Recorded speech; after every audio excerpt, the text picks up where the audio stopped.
क्यों हमारा उत्थान नहीं होता, क्यों हम अपने को बेस्ट नहीं कर पाते, क्यों हम सक्सेस नहीं होते, क्यों हमारा ज़िंदगी में पीड़ाएं जाती नहीं, क्यों हम दुख और तकलीफ़ों से भरे होते हैं, क्यों जगह जगह पोर पोर में दर्द भरा होता है। मन के एक एक कोने में जिसे देखो पीड़ित व्यक्ति है, व्याधि से ग्रसित है, हर तरह के रोगों से ग्रसित है। शारीरिक रोग तो है ही, मानसिक रोग भी है। तो उसका दो ही कारण है मित्र, आप या तो शौचालय को भी साफ नहीं रखते और आप देवालय भी साफ नहीं क्या रखते। है? एक दोनों सुबह की वस्तु है। एक है शौचालय। सुबह सुबह यदि आपका सोच अच्छा गया तो आप जिंदगी में कहते वाह मजा आ गया। जैसे सोच आने के बाद आप कहते हैं मजा आ गया, फिर आप अपने शरीर को पवित्र करते हैं और फिर आते हैं देवालय, और देवालय आने के बाद आपकी ये मनोकामना पूर्ण हो जाता है, ये सुख शांति का अनुभव होता है, ज़िंदगी में लगता है कि आहा अद्भुत चीज़ें हैं, तब भी कहते हैं वाह मज़ा आ गया। तो मित्रों, आप अपना शौचालय में टॉयलेट भी साफ रखिए, आप अपना देवालय भी साफ रखिए, आप शरीर रूपी शौचालय को मित्रों भी साफ नमस्कार, आप है बसंत गुरु जी के साथ। जिंदगी की एक ऐसी फिलॉसफी, एक ऐसा दर्शन जो आपके रोजमर्रा में छिपा हुआ है।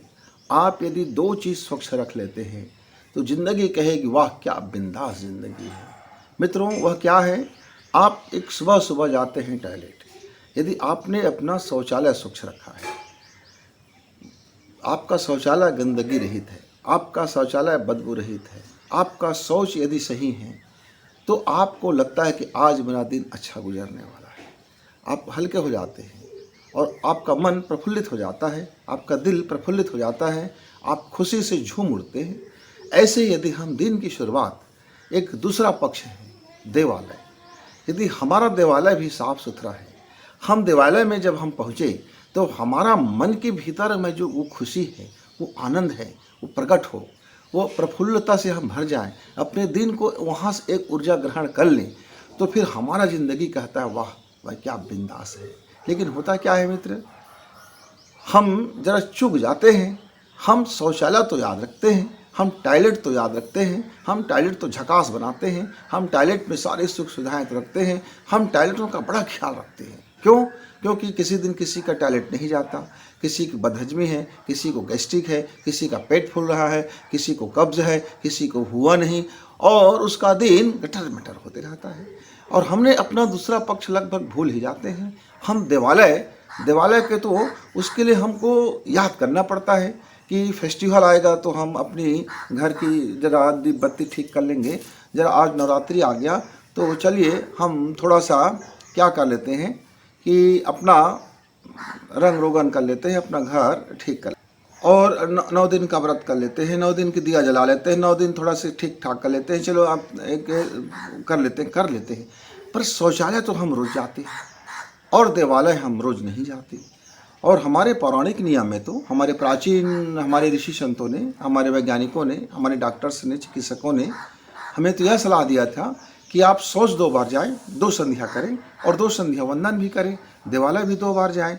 न्यूनतम ज़िंदगी में ये 2 बार ऐसा आप कर लीजिए, एक सुबह का जो संध्या काल है और एक शाम का संध्या काल है। अब ज़िंदगी में यदि 2 हिस्सा आपका सही रहेगा तो हम शौच का तो बड़े ख्याल रखें। हमारे वेस्टर्न जगत ने, हमारे पाश्चात्य जगत ने पूरा काम हमारे शौचालय पर किया। क्या किया कि हम क्या क्या खाएंगे, कैसे कैसे खाएंगे, तो हमको पचाने के लिए, हजमे के लिए सारी चीज़ चाहिए। और हमारा पेटूमल हम होते चले गए, हमारा पेट बड़ा बड़ा होता गया। हम खाने पे बड़े ध्यान दिए, पर मन की भोजन पर हमने ध्यान नहीं दिया, अध्यात्म के भोजन पर हमने ध्यान नहीं दिया। जीवन की आवश्यकताओं तो हमने बखूबी पूरा किया, संसाधन खड़ा किए, बड़े महल खड़ा किए, यान खड़ा कर लिए, सब कुछ खड़ा कर लिए, लेकिन भीतरी जगत का जो देवालय है वो जरा सफाई रुक गया, वहाँ हम रोज़ पहुँचने से वंचित हो गए। आप अक्सर देखते हैं मित्र, मैंने अपने एक मित्र से कहा कि मित्र आप सुबह उठिए और बिना आँख मुँह धोए बेड में पड़े ही, खाट में पड़े ही आप अपने भगवान को जरा मिल लिया करें, एक बार उनसे आप उनका प्रणाम कर लिया करें, एक बार उनको आंख भर के देख लिया करें। उन्होंने कहा कि गुरुजी आप इतनी सी बात नहीं जानते कि ना मैं नहाया हूँ, ना मैं धोया हूँ, ना मैंने ब्रश की है, ना मैंने शौच की है, और मैं भगवान की पूजा घर में चला जाऊँ, ये तो बड़ी अपराध होगा। अच्छा, बड़ा अपराध हो जाएगा। ओह! तो मैंने कहा ठीक, यानी भगवान से मिलने के लिए तमाम तरह की वैधाने हैं, अर्चने हैं, बहानेबाजियाँ हैं, कभी अशुद्धि का, कभी उसका। तो मैंने उनसे पूछा, बेटा तू जब बहुत छोटा था, तो माँ का दूध पीने के लिए क्या आप सोचते थे कि मैं नहा लूँ, स्नान कर लूँ, ज़रा साफ़ सफाई कर लूँ, फिर माँ को पुकारूँगा, फिर माँ से मिलूँगा, फिर माँ की चेहरा देखूँगा, फिर माँ के प्रणाम करूँगा, फिर माँ का जो दुग्ध पान करूँगा। तब तो आप खाट में पड़े पड़े ही चीखते थे, चिल्लाते थे कि मम्मी मुझे दूध पिलाओ, मुझे दूध पिलाओ। उसी खाट में आप शौच कर लिए होते थे और मूत्र से सने हुए थे, और आपको ये टट्टी पेशाब से सना हुआ एक बालक से माँ घृणा नहीं करती थी। माँ प्रेम करती थी, माँ प्रेम से सराबोर थी, और आपको साफ सफाई भी करती थी, दुग्ध पान भी कराती थी। तब तो आपने नहीं कहा कि ज़रा थोड़ा मुझको दूध नहलाने के बाद देना। मित्रों, देवालय आपका मन का भीतर की सोच को साफ करने का जगह है। जहाँ आपका गंदगी साफ होता है, माँ का स्थान है। वहाँ आप जब माँ के पास जाते हैं तो माँ आपको साफ सफाई कर देती है, नहला धुला देती है, अच्छे से कर देती है, और आपको राजा बेटा बना देता है, आपको राजकुमारी बना देता है, आपको गुड़िया रानी बना देता है, आपको आँख का तारा बना देता है, आपको हीरा बना देता है। मित्रों, यदि आपने देवालय नहीं गया, आप तो चूक गए। आप शौचालय तो गए, आप पेट का ख्याल तो रखे, लेकिन आपने मन का ख्याल नहीं रखा, आपने अध्यात्म का ख्याल नहीं रखा, आपने अपनी आत्मा का ख्याल नहीं रखा।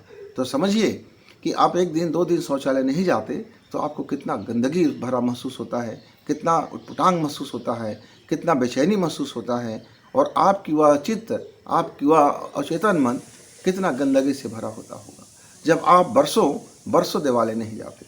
अब बरसों जा कर के वहाँ अपनी साफ सफाई नहीं करते, आप अपने मन की मलिनता नहीं निकालते, आपका जो जीवन काल में जो आ चुका है उसको नहीं निकालते, तो सोचिए आपका देवालय कितना अंधकारमय होगा, कितना अंधकारमय होगा।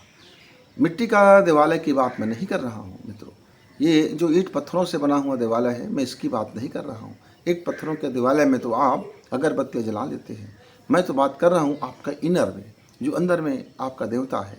आप एक जागृत देवता हो, आपके भीतर में, आपके रग रग में, आपके पोर पोर में, आपके हर कोशिकाओं में एक देवता है। उस देवता की ज़रा ख्याल रखें, उस देवता को ज़रा देखभाल करें, उस देवता से ज़रा मिल लिया करें। देखिए मित्र, बहुत सिंपल सी बात है। आप जब खाना खाते हैं, यद्यपि वह खाना पूर्णतः प्रोटीन, विटामिन अलग अलग चीज़ों से बना होता है, लेकिन आपका उदर की जो पाचक शक्तियाँ हैं वह एक बार में सबको 100% हजम नहीं कर सकता। आपने खाना खाया, दिन भर खाया, ढेर सारी खाया, उसमें से वो पचाते पचाते कुछ मात्रा में रसायन, प्रोटीन, विटामिन इत्यादि जो है वो आपके शरीर में पहुंचा देता है, आपके खून में पहुंचा देता है, और जो शेष चीज़ें बच जाती है आप उसको शौचालय में बाहर निकाल देते हैं। जब यद्यपि उसमें भी ढेर सारे काम की चीज़ बचे रहते हैं, उसका अभी अवशोषण होना बचा है। आपने पूरी का पूरा अवशोषण नहीं किया, क्योंकि आपका खान पान कुछ ऐसा है, उसमें से जो कुछ भी आपके काम की चीज़ रहे या जो आपके पाचक रस ने पचा सका उतना ही आपने ग्रहण किया। वैसे ही जिंदगी में बहुत सारे नॉलेज आते हैं, बहुत सारे ज्ञान आते हैं, बहुत सारे मंत्र आते हैं, बहुत सारे विधियाँ आती है, बहुत सारे अनुष्ठान होते हैं, बहुत सारे उपासना होते हैं। आप उसको हजम नहीं कर सकते, आप उसको अवशोषित नहीं कर सकते। उसका कुछ अंश ही मात्र आप अवशोषित करते हैं, शेष अंश तो गंदगी के रूप में पड़ा रह जाता है, पर आप उसको निस्तारण नहीं करते। फिर वो बदबू आने लगता है ज़िंदगी में, जो आपका काम का चीज़ था। अब उसको निस्तारण नहीं किया क्योंकि आपने अवशोषित नहीं किया उसको, अब वह बदबू आएगा ही। अब सुबह आप इसलिए तो जाते हैं ना कि आपके पेट में वह सड़ांध ना मचा दे, आपकी ज़िंदगी में तबाही ना ला दे, वो गैस ना बना दे, क्योंकि आपने जो खाया था, आपने ये सोच के तो नहीं खाया था कि इसका 90% बेकार है, इसका 99% बेकार है, ये घटिया है, अरे यार इसको मैं नहीं खाऊंगा क्योंकि इसका 99% काम का नहीं है। आप खाते हैं, 100% सोच के खाते हैं, पेट में जाता है, पर पेट कहता है भाई मेरी हजम इतनी नहीं है कि आपका खाया मैं पूरा पचा दूँ। नहीं तो आपको शौच जाने की ज़रूरत नहीं होता, क्योंकि आप जो खाते हैं उसका 100% आप उसको हजम कर सकते हैं। पर क्या आपका पेट हजम कर पाता है? उसी तरह से आप ज़िंदगी में जितने भी धार्मिक कार्य सुनते हैं, जितने भी आत्मोत्थान की चीज़ें सुनते हैं, जितने भी मोटिवेशनल स्पीच सुनते हैं, क्या आपका मन का पाचक रस उसको पचा पाता है? नहीं मित्र, आप नहीं पचा पाते, क्योंकि आपका ध्यान कहीं और रहता है, सुनते कहीं और हो, समझते किसी और को हो, और आपके अपनी ज़िंदगी में से सिर्फ उसमें से कुछ चीज़ छांटते रहते हो कि इतने हिस्सा बस मेरे काम का है। तो मैं अचानक अपने आंगन में घूम रहा था, भ्रमण कर रहा था। मैं अपने घर का देवालय देखा तो मेरे विचार में कौन गया, क्यों हमारा उत्थान नहीं होता, क्यों हम अपने को बेस्ट नहीं कर पाते, क्यों हम सक्सेस नहीं होते, क्यों हमारा ज़िंदगी में पीड़ाएं जाती नहीं, क्यों हम दुख और तकलीफ़ों से भरे होते हैं, क्यों जगह जगह पोर पोर में दर्द भरा होता है। मन के एक एक कोने में जिसे देखो पीड़ित व्यक्ति है, व्याधि से ग्रसित है, हर तरह के रोगों से ग्रसित है। शारीरिक रोग तो है ही, मानसिक रोग भी है। तो उसका 2 ही कारण है मित्र, आप या तो शौचालय को भी साफ नहीं रखते और आप देवालय भी साफ नहीं रखते। आपका शौच क्रिया जब होता है तब संपूर्ण नहीं होता है। आप वैसे ही जब देव क्रिया में जाते हो तो आधे अधूरे मन से जाते हो। आप जब दोनों आधे अधूरे मन से करते हो तो उसका परिणाम भी आधे अधूरे आते रहता है। यदि आपने अपने शरीर का ख्याल शरीर के अनुसार रखा, प्रकृति के अनुसार रखा, प्रकृति के अनुसार जीवन व्यवहार किया, और जिस दिन आपका खाया संपूर्ण हजम हो गया, जिस दिन आपका खाया संपूर्ण हजम हो गया, तो समझिए आपने एक बेहतरीन पाचक रस आपने तैयार कर लिया। अब आप 100% ही अवशोषण कर रहे हो। वैसे ही मित्र, जिस दिन आपने किसी का एक वचन सुना, उस एक वचन को ही यदि आपने हजम कर लिया, आपने पाचन कर लिया, आपने जीवन में ग्रहण कर लिया, आपने उतार लिया, तो आपका देवालय उस दिन आप 100% आपने उसको सोख लिया और आपका जीवन में वो उतना बदलाव 100% हो गया। तो जितना बदलाव हुआ, जितना आपने सोख लिया, जितना आपने अवशोषित कर लिया, जितना आपने एक्सेप्ट कर लिया, जितने को आपने मान लिया और जितने को आपने फॉलो कर लिया, उतना तो आप बदल ही गए, उतना तो आप बदल ही गए। और होता क्या है, अक्सर आदमी क्या सोचता है, भाई एक वस्तु का मोल चुकाने के लिए हमको 1 लाख रुपए चाहिए। अब आपने दुकानदार को 1 रुपये का एडवांस दे दिए और आपने सोचने लगा ये वस्तु अब मेरा पूरा हो गया, अब मैं इसका पूरा उपयोग करूँगा। अच्छा भाई, तो शेष रकम कौन चुकाएगा?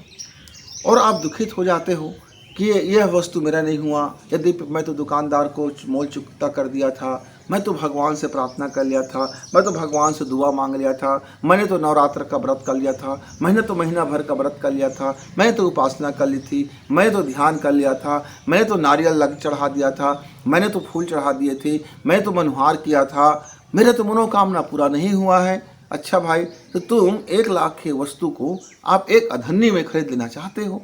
केवल तुम ही केवल एक समझदार हो, बचत हमारा ईश्वर समझदार नहीं है। मित्र समझिए, हर वस्तु का एक मूल्य होता है। वैसे ही जीवन में यदि आपका कोई घटिया हो गया है, आपका जीवन में कोई मिस्टेक हो गया है, आपके लाइफ में कोई गलती हो गया है, आपके लाइफ में यदि शौचालय से भर गया है, आपने कई दिनों तक शौच नहीं किया है मानसिक रूप से, आपका देवालय भी साफ नहीं है, तो निश्चित तौर से आपको उसका मूल्य चुकाना पड़ेगा। आप मूल्य चुकाओगे, वो वस्तु आपका होगा। वैसे ही जीवन में यदि आनंद चाहते हो तो उस आनंद से पहले जितने भी आपने किसी की आनंद को खलल किया है, उसकी मूल्य चुकाना पड़ेगा। आपको अपना प्रेम चाहिए तो आप उस प्रेम की मूल्य चुकाना पड़ेगा। आपको संतोष चाहिए तो संतोष का मूल्य चुकाना पड़ेगा। आप बिना मूल्य चुकाए उसका अधिकारी नहीं हो सकते। आप जिस क्षण मूल्य चुकाओगे वो आपका हो जाएगा। इस दुनिया के नियम है, व्यापार का नियम है, इस ब्रह्मांड का भी नियम है। वही तो नियम है कि आप मोल लो और वस्तु ले लो, आप मोल चुकाओ और वस्तु ले लो। यानी आप एक हाथ दो और एक हाथ लो, ऐसा नहीं होता। नहीं, हम तो गुरुजी थोड़ा लोन ले लेंगे और चुका देंगे। हाँ, तो लोन लीजिए ना, तो लोन को पहले भरिए ना। लोन नहीं लोगे तो मालिक आएगा और उस आपका सारा सकल चीज़ उठा के ले जाता है। आपने नवरात्र व्रत किया, धन्यवाद, आपको थोड़ी सुख शांति मिल गया, उसके बाद आप भूल गए, आप लोन चुकाना भूल गए, तो क्या करता है भगवान जी? बोलता है अरे यार ये आदमी तो बड़ा बेईमान है, चलो उठा लो सारा इसका सुख शांति, सारा आनंद, सारा खुशी, अब तो इसका तो निकल गया। अब बड़े संकट में थे तो उस समय तो आप मनुहार कर रहे थे, हे भगवान मैं ये करूंगा वो करूंगा, ऐसा बनूंगा वैसा बनूंगा, मैं सुधर जाऊंगा, ये हो जाऊंगा वो हो जाऊंगा, नाना प्रकार की आपने EMI आपने उठा लिया, लोन आपने ले लिया। अब जब आपको वस्तु मिल गया तब आप लोन चुकाना भूल गए, मूल्य देना भूल गए, तो आता है भगवान का, मालिक का आता है नौकर, कहता है बैठ चलो, अब तुम इसका अधिकारी नहीं हो। जो और बचा खुचा घर में उसको भी उठा ले आता है, क्योंकि उसका भी मोल ले लेता है, ब्याज ले लेता है। आपने जितना ब्याज नहीं भरा उसका 2 गुना 4 गुना 10 गुना फिर वो उठा के ले आता है। तब आप फिर रोते लगते हो, हाय मैं क्या करूं, मैं पीड़ा में हूं, ऐसा है वैसा है, मैं ये कर सकती, ये करूं वो करूं, ये करूं, ढिमका करूं ढिमका करूं, फिर रोते बिलखते आप जिंदगी जीते रहते हो और जिंदगी मरते रहते हो, रोज को रोज जीते रहते हो, रोज को रोज मरते रहते हो, पर सोच पर ध्यान नहीं देती, देवालय पर ध्यान नहीं देती। आपने खाया पिया क्या कटरम सटरम खा लिया तो आपका पेट फूलेगा, आपका शौच नहीं जाएगा, आपका कब्ज होगा, एसिडिटी होगा, अब बीमारी के घर बनोगे। जानते हो पर मानते नहीं हो, जानते हो पर उतारते नहीं हो, जानते हो पर आप उसको फॉलो नहीं। ऐसी जिंदगी में आप जानते हो कि प्रेम कैसे मिलेगा, अब जानते हो आनंद कहाँ है, अब जानते हो संतोष कहाँ है, अब जानते हो समृद्धि कहाँ है, अब जानते हो आपकी मोक्ष कहाँ है, अब जानते हो आपकी मुक्ति कहाँ है, पर आप उसको फॉलो नहीं करते, आप उसको चलते नहीं, आप उसको मानते नहीं। मित्रों, जिंदगी के आप बहुत बड़े बड़े वेद शास्त्र पुराण और बड़े बड़े महापुरुषों की वचन कथन ये सारी चीज छोड़ दो, आप जिंदगी में केवल 2 चीज फॉलो करो। मेरा दावा है कि आपका जिंदगी बेहतर होते होते इतना बेस्ट हो जाएगा कि खुद आपका भविष्य कहेगा, बता मेरे बंदे तेरे भविष्य में मैं क्या लिखूं, कितनी सुख समृद्धि लिखूं, कितना प्रेम लिखूं, कितना आनंद लिखूं, कितना संतोष लिखूं, क्या लिखूं। आप जो कहोगे उससे मैं 10 गुना देने वाला हूं।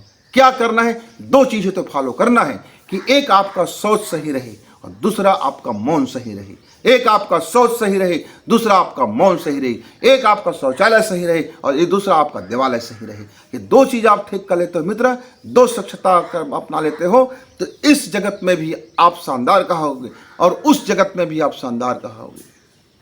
आपकी ये पदार्थ विज्ञान भी आपका साथ देगा और आपका परावाणी भी आपको साथ देगा। आप इस पदार्थ से भी आप धनी कहलाओगे और आप पराशक्ति के भी धनी कहलाओगे, क्योंकि पूरी जगत ये 2 चीजों पर घूमती रहती है।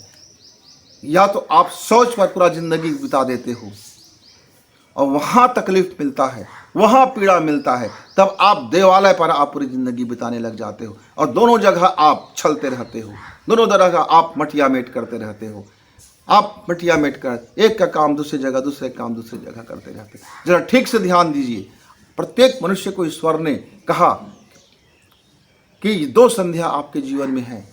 एक, अपने जीवन को आप निष्कासित कीजिए उस वस्तु को जो आपके लिए बेकार है, और दूसरा ग्रहण कीजिए जो आपके काम का है।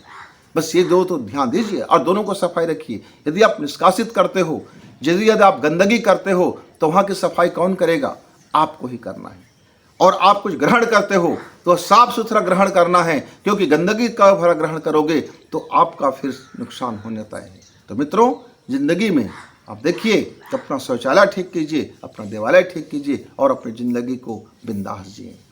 मित्रों, जिंदगी के रहस्य है, हम ऐसे किसी रहस्य को लेकर के फिर आएंगे। तब तक बसंत गुरु जी को इजाज़त, नमस्कार, धन्यवाद। उम्मीद करता हूँ कि आपका सोच भी सही होगा और आपका देवालय भी स्वच्छ होगा। मित्रों, धन्यवाद।